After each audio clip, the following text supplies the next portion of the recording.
भी हैं। तो विनीत, किसी भी जमीन पे इंक्रोचमेंट करना क्या इतना आसान है किसी के लिए? जैसे सुमित भी बता रहे हैं कि उनके गांव का भी एक किस्सा है, कई खबरें हम भी पढ़ते हैं कि रातों रात पता ही नहीं चलता, उनके घर पे, उनके खेत पे, उनकी जमीन पे कोई कब्जा कर लेता है। इस तरह के वाकयात आपके सामने आते होंगे। कहां मेन दिक्कत होती है, किस वजह से ऐसे मामले होते हैं?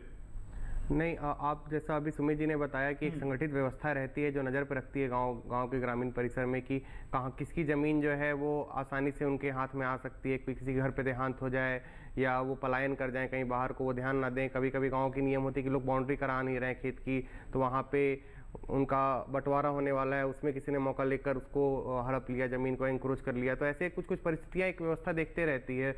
एक तो उस व्यवस्था को लोग, वो एक व्यवस्था संगठित है, जुड़ी हुई है। किसान जो है एकांत में अलग अलग अपना अपना छोटा सा खेती ये कर रहा है, तो वो चीज़ें जो आपको है ज़मीन पे दिखेंगी जैसा आप बता रहे हैं। और बाकी जो होता है कि आप नदियों के किनारे देखिएगा तो फ्लड प्लेन एरिया में नदी हर साल अपना धारा बदलती है। लेकिन विनीत, आप सामाजिक कार्यकर्ता हैं, सोशल एक्टिविस्ट हैं। बतौर सोशल एक्टिविस्ट, ये समाज की किस धारा में बहते हुए हम जा रहे हैं, जहां दूसरे के हक को हड़पना इतना आसान हो रहा है कि कोई भी इंक्रोचमेंट कर ले रहा है और फिर बेचारा परेशान होकर फिर वो औने पौने दाम में बेच रहा है?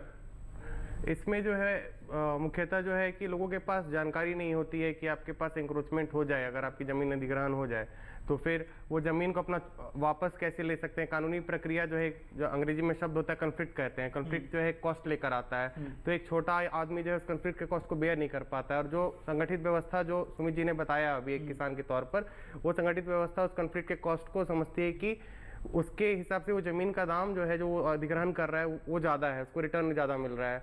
तो ये सारा मसला जो हो रहा है कि लोगों के पास संसाधन और जानकारी नहीं है ज़मीन पर कि वो जुडिशरी के माध्यम से, कानूनी प्रक्रिया के माध्यम से मेरी बात हासिल कर पाए। मैं कह रहा हूं ये तो अलग मसला है, लेकिन यहां तक बात पहुंची क्यों रही है? मोरल ग्राउंड पे, समाज के लिहाज से, संस्कारों के लिहाज से, हम अपनी परवरिश के लिहाज से क्या इतने गिर गए हैं कि हम किसी की भी जमीन को कब्जा कर ले रहे हैं? मैं सामाजिक कार्यकर्ता के लिहाज से समझ रहा हूं, कानूनी पेचीदगियां वकील साहब मुझे समझाएंगे। आप समाज के लिहाज से मुझे समझाइए, इस समाज का क्या गिरता हुआ स्तर है?